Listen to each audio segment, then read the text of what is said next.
పరిణయోత్సవ కాంతులు, కోటి దీపాల వెలుగుల మధ్య పరమేశ్వరుడు ప్రత్యక్షమవుతున్నారు బంగారు లింగ రూపంలో. స్వర్ణలింగోద్భవాన్ని ప్రారంభించవలసిందిగా మనవి.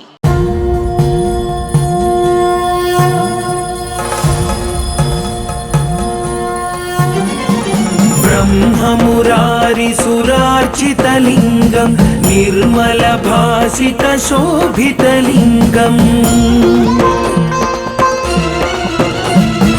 जन्मजदुःखविनाशकलिङ्गं तत्प्रणमामि सदा शिवलिङ्गं देवमुनिप्रवरार्चितलिङ्गं कामदहनकरुणाकरलिङ्गं रावणदर्पविनाशनलिङ्गं तत्प्रणमामि सदा शिवलिङ्गम्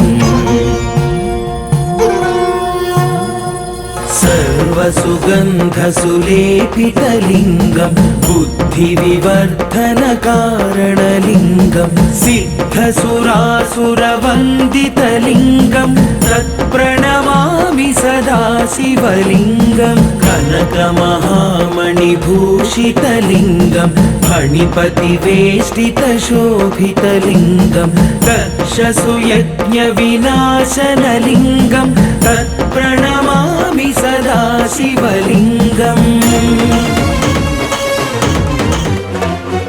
कुङ्कुमचन्दनलेपितलिङ्गं पङ्कजहारसुशोभितलिङ्गम् सञ्चितपापविनाशनलिङ्गं तत्प्रणमामि सदा शिवलिङ्गं देवगणार्चितसेवितलिङ्गं भावैर्भक्तिभिरेव च लिङ्गं दिनकरकोटिप्रभाकरलिङ्गं तत्प्रणमामि सदा शिवलिङ्गम्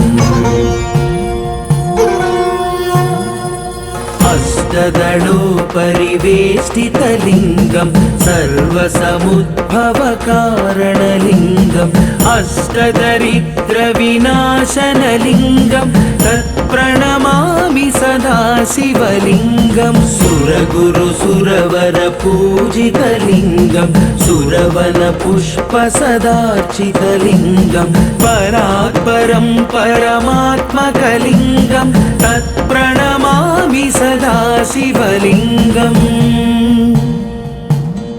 लिङ्गाष्टकमिदं पुण्यं यः पठेत् शिवसन्निधौ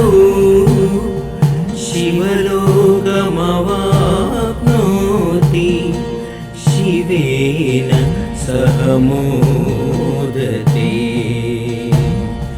शिवेन सह मोदते। ओम नमः शिवाय, ओम नमः शिवाय, ओम नमः शिवाय, ओम नमः शिवाय, ओम नमः शिवाय, ओम नमः शिवाय।